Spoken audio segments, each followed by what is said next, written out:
In this video, we're talking about 7 steps to get rich in 2023, and these are not BS steps. These are literally the steps I took to get on my way to financial freedom and having freedom over my time. All right, first of all, pay off high interest debt and keep it that way. There's the debt snowball and the debt avalanche example. The way I would do it is the debt avalanche example, and what that is this. You pay off your high interest rate debt first while paying the minimum payments on the rest. Here's an example. If you have $3,000 extra to devote to debt repayment each month, then the debt avalanche method will make your money go the furthest. Imagine you have the following debts. You have $10,000 in credit card debt at 18.99% interest rate. In general, that's where people have the highest interest rate debt is on their credit cards. And when I talk about high interest rate debt, that's what I mean. Things that are generally above 5 or 6%. I mean, that's going a little bit up because nowadays mortgages are around that. But anything really above 5 to 6% is what I would focus on paying off first. Credit cards are generally the highest, and so those are usually the best to take care of first. Then they've got a $9,000 car loan at 3% interest rate and $15,000 student loan at a 4.5% interest rate. In this scenario, if you did the avalanche method, you would pay off your credit card first. Then you would pay off your remaining debt in 11 months, paying a total of $1,011.60 in interest. If you used the snowball method where you paid off the smallest monthly payment first and then doubled that up into the next one, that's the snowball method. You would have tackled the car loan first because that would be your smallest monthly payment. Then you would become debt-free in 11 months, but you would have paid $1,514.97 in interest. So just over that 11 months, $500 difference in interest that you're paying from the avalanche method, paying high interest rate debt off first, versus the snowball method, paying the smallest amount off first. Number 2, cut your expenses and keep your monthly credit card balance at $0. If you have credit card debt, the tendency to spend more on credit cards and put that off is what got you here in the first place. It could have been from hard times. I'm not judging you. I'm just saying we want to get past that habit. We want to get past that need to use our credit card debts. I use my credit card every single month. I try to use them for everything I spend money on, but I make sure to pay it off in full in every month. Only you know yourself, and if you're somebody that it will literally be impossible for you to use a credit card and not spend too much and not be able to pay it off monthly, then maybe Dave Ramsey's type advice where credit cards are just horrible and people shouldn't use them. Maybe that's the advice we need to follow until we get into the habit of only spending what we can pay off. But for me, I like the credit card points. I actually have a credit card that puts money directly, my rewards go directly into my investment accounts so that I'm not tempted to spend them on, random stuff that I don't really need. That's a different topic. But anyways, cut those expenses down and keep your credit card balance at $0 at the end of the month so you're not paying that interest. My priorities, these are just mine, are mortgage, health insurance, electricity, water, life insurance, cell phone, transportation payment. There may be 1 or 2 more that I'm not thinking of. But after that, I consider my investments my next mandatory expense. Every time we've moved or bought a house or had a big expense, I only factor that in if I'm able to afford that, if we're able to afford that as a family after our investments come out. I know a lot of people aren't there right now. I wasn't early in my life, but that's where I wanted to get, and that's where I have gotten, and now investing is a mandatory expense in my opinion, and that's how I make it so I never go back on the amount that I'm investing. Anyways, I started at just 5% of income that I was investing, and then I tried to increase it every year with an eventual goal of 30 to 40% of income. I'm not one of those people that wants to save, 70 or 80% of my income. I love spending money and having fun and enjoying things with my family. If I can save 30 to 40%, I'm doing just fine, and I'm going to be doing, great later in life and be able to achieve all the things I want to. But I also won't be miserable because I never spend any money. Just me. If that feels impossible, start with 5% and you'll surprise yourself as you are able to cut expenses and save more later. This is kind of a big one. If somebody is more comfortable starting an emergency fund before contributing to investments, that's great. I understand it. I didn't do it when I started investing because I was early in my career, literally right out of college, early 20s, had no kids, a reliable income, and few financial responsibilities. So I wanted to just invest, and by investing, it actually stopped me from spending money, and I was able to build up a emergency fund anyways. And I also knew that, if I had to over the short term, I could put something on credit cards. But you can also actually withdraw contributions if there's a true emergency. You can actually withdraw contributions from retirement accounts. Again, what you put in, not more. You pay taxes on if you withdraw more. You can withdraw your contributions to your retirement accounts, and obviously do some research to this. I've never actually had to do it for an emergency expense. I know for a fact you could do it with a Roth IRA. I'm almost positive you could do it with a traditional 401k. Again, just make sure before you do something like this. But anyways, there's money there that you can withdraw, and that would be a worst case scenario. But anyways, the benefit of investing versus having a bunch of money in savings is that it starts the habit. That's why I started the investments early and started them before I had an emergency fund. Eventually, as you have more people relying on you, more monthly responsibilities, you need a solid emergency fund. People say 90 days, some people say 6 months. That's between you and yourself and your family, whatever works for you. Everybody's job is different. The reliability of their income is different. Their spending habits are different. Rule of thumb is eventually you want an emergency fund of, 90 days to 6 months. About all of this stuff, you should probably talk to a financial advisor if these are new, things to you. I'm not a financial advisor, just sharing my process and what I did to get where I am today. All right, number 3, take advantage of your 401k match. This is, again, just what I did. You might have a different route here. A 401k match, if your employer offers it, has to be in a traditional 401k.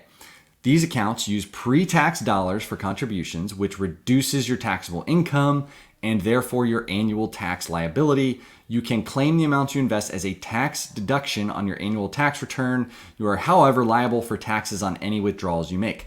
I put this first because literally the employer 401k match is free money. Roth 401ks require contributions to be made using after-tax dollars, which means there is no immediate tax benefit, but any withdrawals end up being tax-free. Your employer can only contribute to a traditional 401k account, not a Roth IRA. According to SHRM, a survey conducted by Expert HR showed that roughly 82% of employers studied matched a portion of their employees' contributions, while the remaining 18% did not.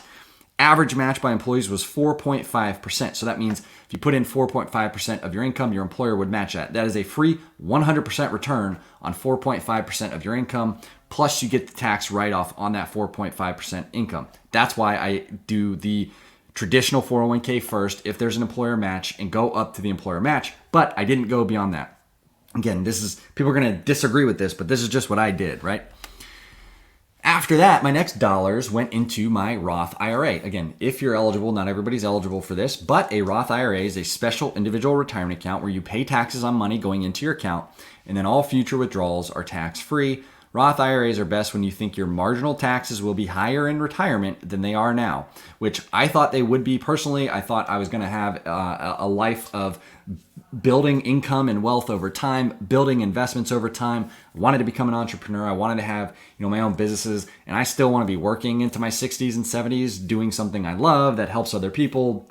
Anyways, I'm just thinking that either taxes will be higher in the future or I'll be making more money in the future. So I was happy to have a Roth IRA, right? That was my thinking on not just putting everything in traditional and having a Roth too. And that way I've got the mix, right? I get some of the tax write-off now with my traditional and the employer match, but then I'm also not going to have to pay taxes on this later.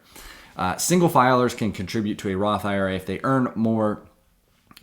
Can't contribute if they earn more than $144,000 2022 or $153,000 2023. Married couples filing jointly, limit is $214,000 in 22 or $228,000 in 2023. Deductible amount that you can contribute changes periodically. In 2022, the contribution limit is $6,000 a year unless you're age 50 or older. Anyways, just read those details. Almost all brokerage firms, both brick and mortar and online, offer a Roth IRA. I go with firms that I can trust and that I think are going to be around for a long time. Okay, next for me was starting a taxable brokerage account. Again, people are going to disagree with this. That's fine.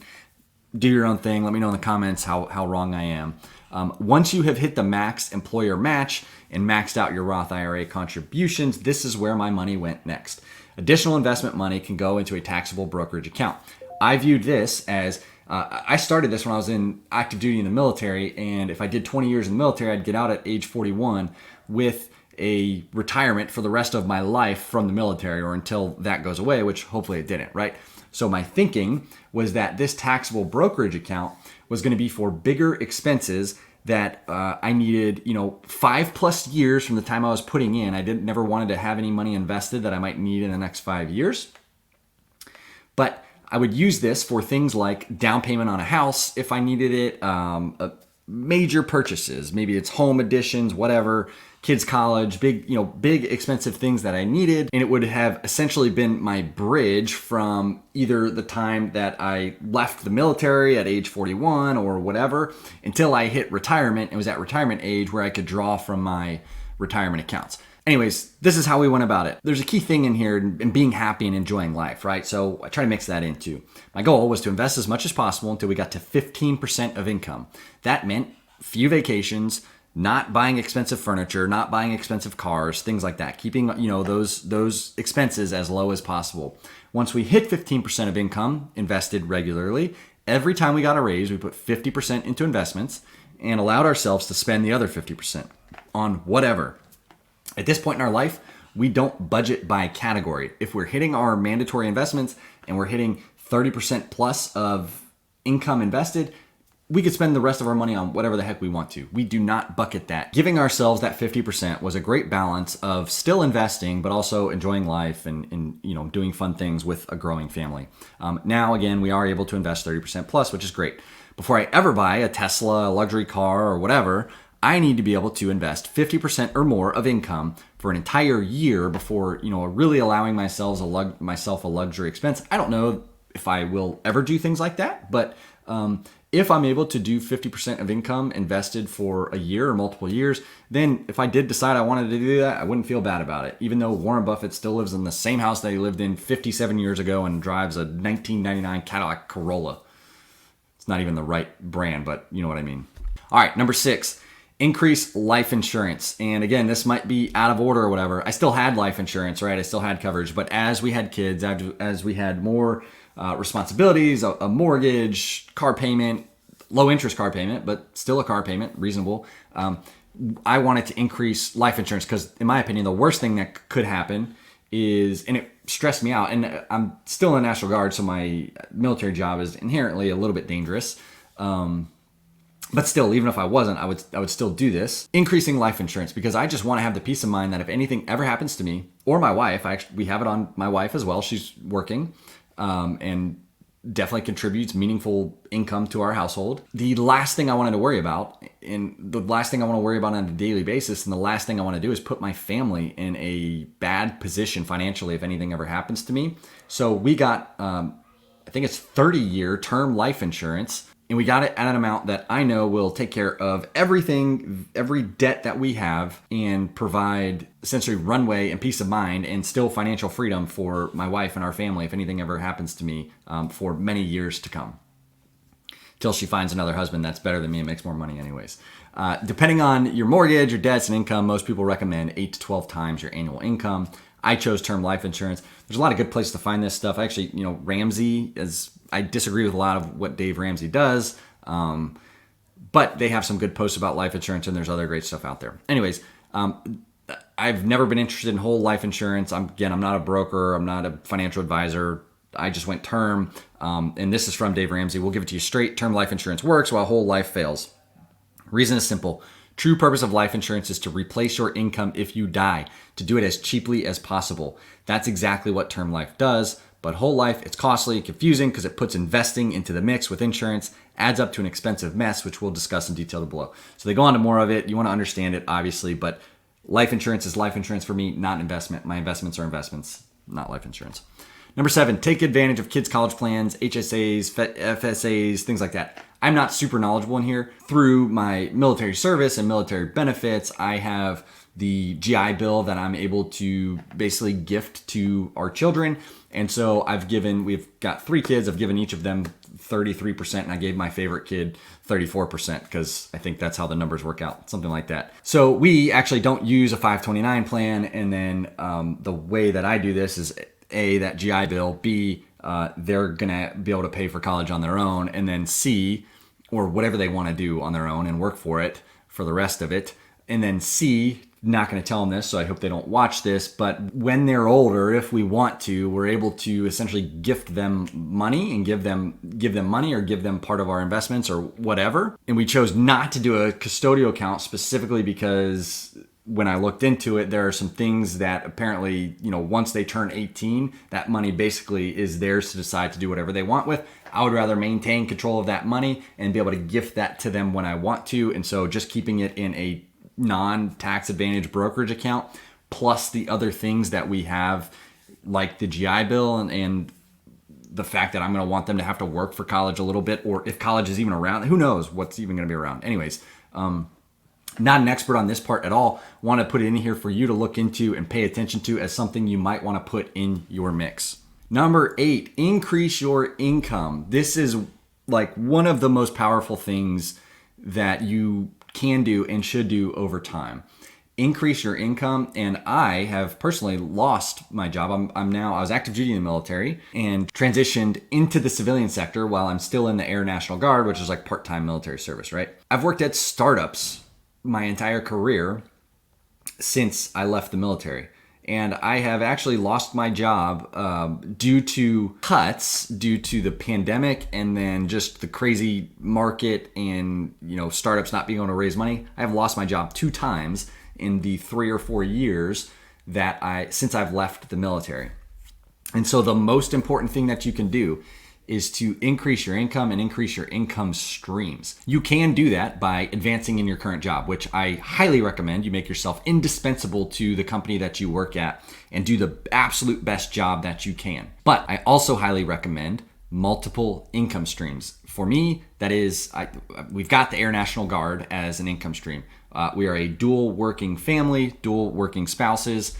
And then I make income from YouTube. I've done advertising through my newsletter. I've done consulting. I've done coaching. Find out what you need to do. And I'll do videos on this. So please like this video and subscribe to the channel if it's helpful. And you'll get these videos as ideas and how to come up with income on your own.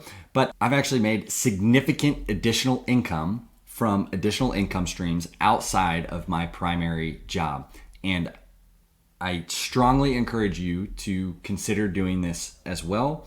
And the side benefit is that the things I've worked on, the writing, video production, YouTube, has actually given me skills that make me more valuable as an employee to the company that I work at and have made me more attractive to companies that are recruiting.